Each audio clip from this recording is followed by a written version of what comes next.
한도연은 새벽부터 깨어 있었습니다. 천장에 미세한 금이 그려진 듯한 균열을 바라보며 그는 오래된 시계를 흘깃했습니다. 침묵 속에서 초침이 규칙적으로 움직이는 소리만 방 안을 채웠습니다. 그 소리가 마치 세월의 무게처럼 어깨를 누르고 있었죠. 은퇴한 지 반년이 지났습니다. 퇴직금과 적금으로 마련한 노후 자금이 통장 속에서 서서히 줄어드는 걸 보며 그는 점점 불안해졌습니다. 매달 나가는 생활비, 공과금, 그리고 손주의 용돈까지 더는 여유가 없었습니다. 이러다간 진짜 바닥을 보겠군. 그는 혼잣말처럼 중얼거렸습니다. 아내 정숙은 여전히 평정한 얼굴로 신문을 넘겼지만 눈가의 주름은 그보다 많은 걱정을 품고 있었습니다. 도연은 서랍을 열어 낡은 카메라와 시계를 꺼냈습니다. 한때 소중히 모으던 물건들이었지만 지금은 처분해야 할 짐으로 느껴졌습니다. 그는 중고나라 앱을 설치하고 사진을 찍어 올렸습니다. 오래된 물건의 반짝임이 화면 속에 잡히자 왠지 모를 허전함이 밀려왔습니다. 그래도 조금은 도움이 되겠지. 그는 자신을 위로하며 화면 속 등록 완료 버튼을 눌렀습니다. 며칠 뒤 첫 거래 요청이 들어왔습니다.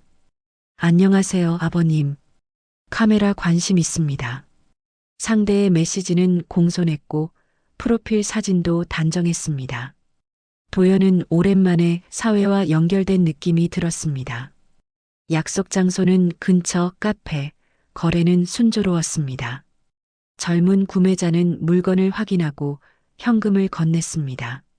그는 정숙에게 나도 아직 쓸모가 있더라고 말하며 웃었습니다. 하지만 그 작은 성취감은 오래가지 않았습니다. 며칠 후 또 다른 메시지가 도착했습니다. 안전거래로 진행하시죠. 링크를 통해 결제하겠습니다. 링크는 은행 앱과 비슷한 화면을 띄웠습니다. 도연은 잠시 망설였지만 정중한 문장과 신뢰감 있는 프로필에 마음이 풀렸습니다. 그는 인증번호를 입력하고 확인 버튼을 눌렀습니다. 그 순간 휴대폰에서 연달아 진동이 울렸습니다. 출금 980만 원 완료. 출금 450만 원 완료. 알림이 눈앞에서 쏟아지듯 떴습니다. 도연의 손이 덜덜 떨렸습니다. 뭐야 이게. 그의 입에서 미처 마무리되지 못한 말이 새어나왔습니다. 휴대폰 화면은 멈춘 듯 고요했지만 그의 세상은 한순간에 무너지고 있었습니다. 은행 문이 열리자마자 한도연은 뛰어들었습니다. 숨이 가쁘게 들이쉬어지고 손에는 아직도 식지 않은 휴대폰이 쥐어져 있었습니다. 창구 직원은 놀란 표정으로 무슨 일이세요? 라고 물었죠. 도연은 말을 잇지 못한 채 휴대폰 화면을 내밀었습니다. 잔고는 영원, 단 한 줄의 거래 내역만이 남아 있었습니다. 은행 직원은 서류를 몇 장 넘기더니 차분히 설명했습니다. 이건 보이스피싱이나 피싱 사기입니다. 이미 송금이 완료되어 추적이 어렵습니다. 그 말에 도연은 의자에 털썩 주저앉았습니다. 40년 동안 쌓아온 노후 자금이 단 몇 초 만에 사라졌다는 사실이 믿기지 않았습니다. 직원은 경찰서에 신고하셔야 합니다라고 덧붙였지만 그 말조차 멀리서 들리는 소리처럼 느껴졌습니다. 그날 오후 도연은 경찰서를 찾았습니다. 사건 접수 담당자는 무표정한 얼굴로 서류를 받으며 형식적인 절차를 설명했습니다. 조사관 배정까지는 2주 정도 걸립니다. 기다려 주십시오.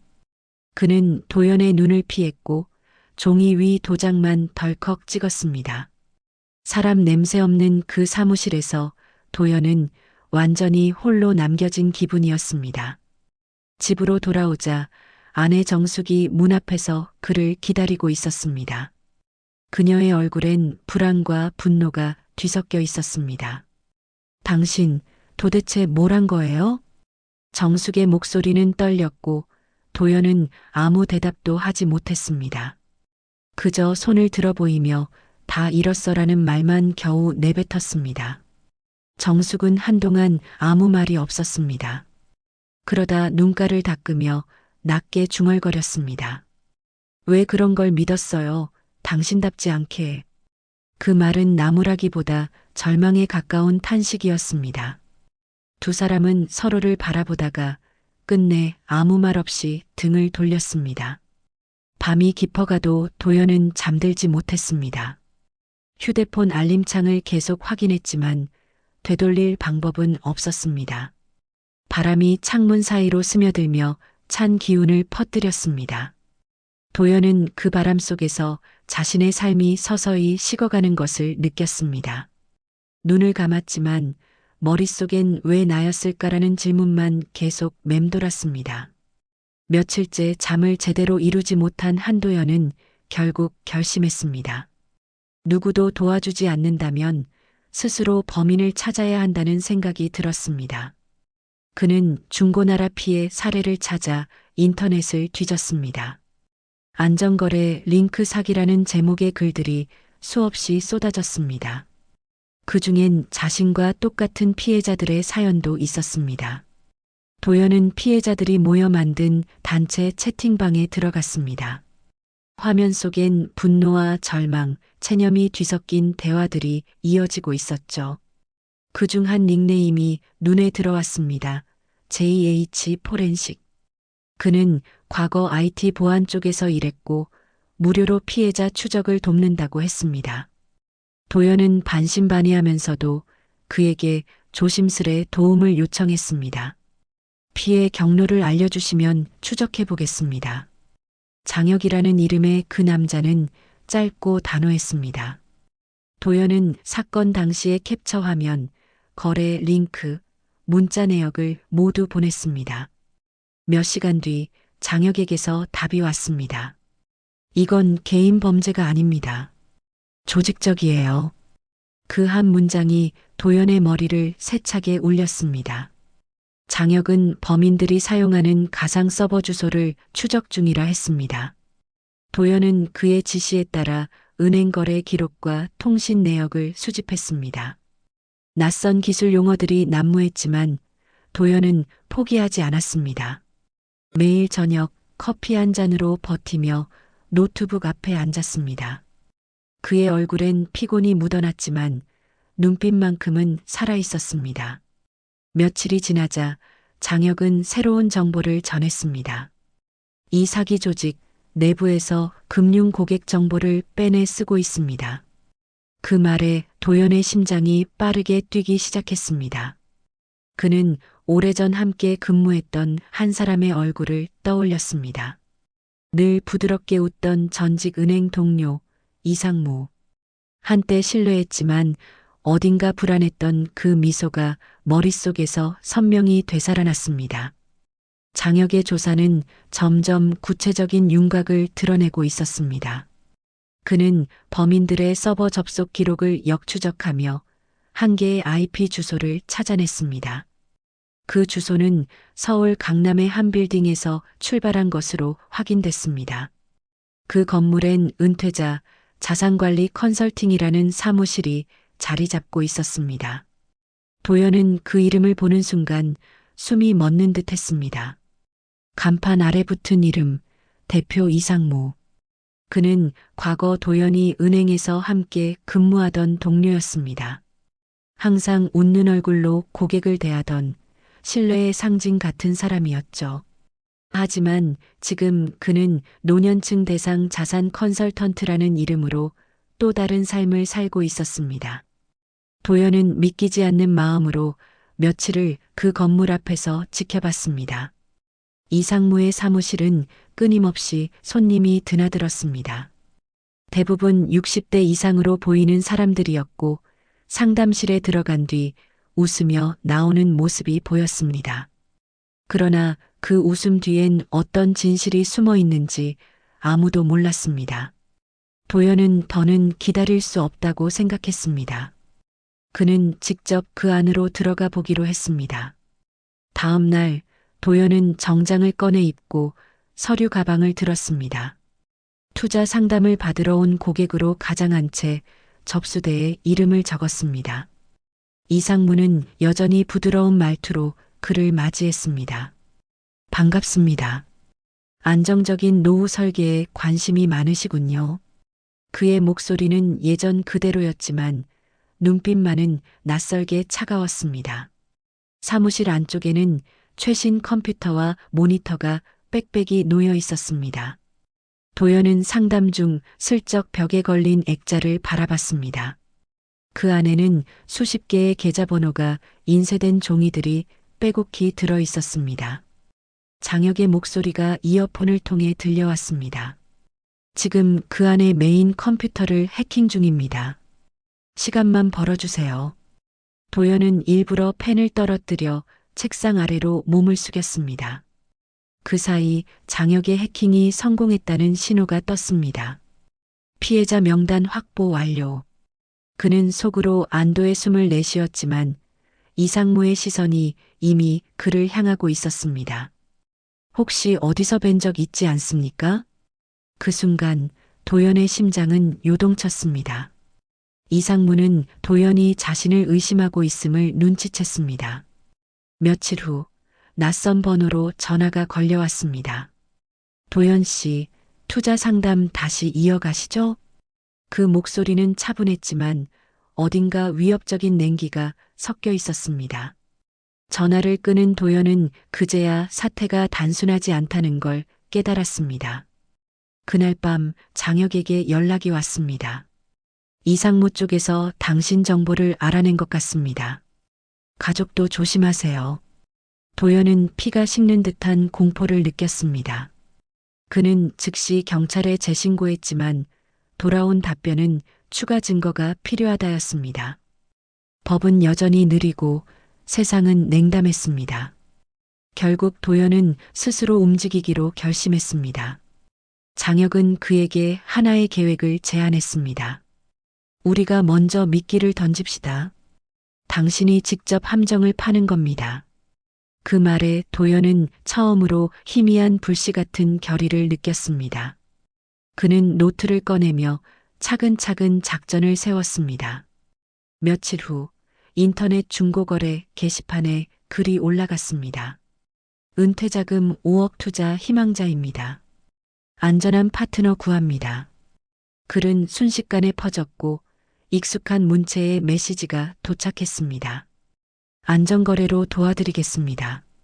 상담 원하시면 연락 주세요. 보낸 사람의 이름은 SM 컨설팅 이상무의 회사였습니다. 거래 장소는 도심의 한 호텔 로비로 정해졌습니다.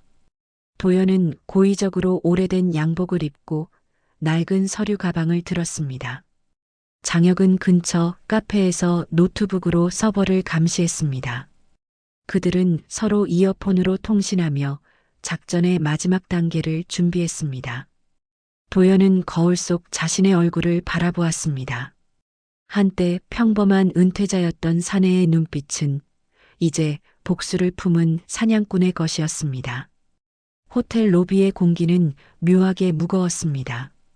고급 커피 향이 퍼져 있었지만 도연의 손끝은 식은 땀으로 젖어 있었습니다. 그는 로비 중앙의 테이블에 서류 가방을 올려두고 조용히 자리에 앉았습니다. 이상무의 조직원이 다가와 고개를 숙였습니다. 도연 선생님이시죠? 준비해 오신 서류 확인하겠습니다. 도연은 서류 가방을 열며 일부러 손을 떨었습니다. 내부엔 가짜 계약서와 투자금 명세서가 깔끔히 정리되어 있었습니다. 그의 이어폰에선 장혁의 낮은 목소리가 들려왔습니다. 좋아요. 서버 접속 감지됐습니다. 1분만 더 버티세요. 도연은 가슴이 터질 듯 뛰었지만 겉으론 미소를 지었습니다.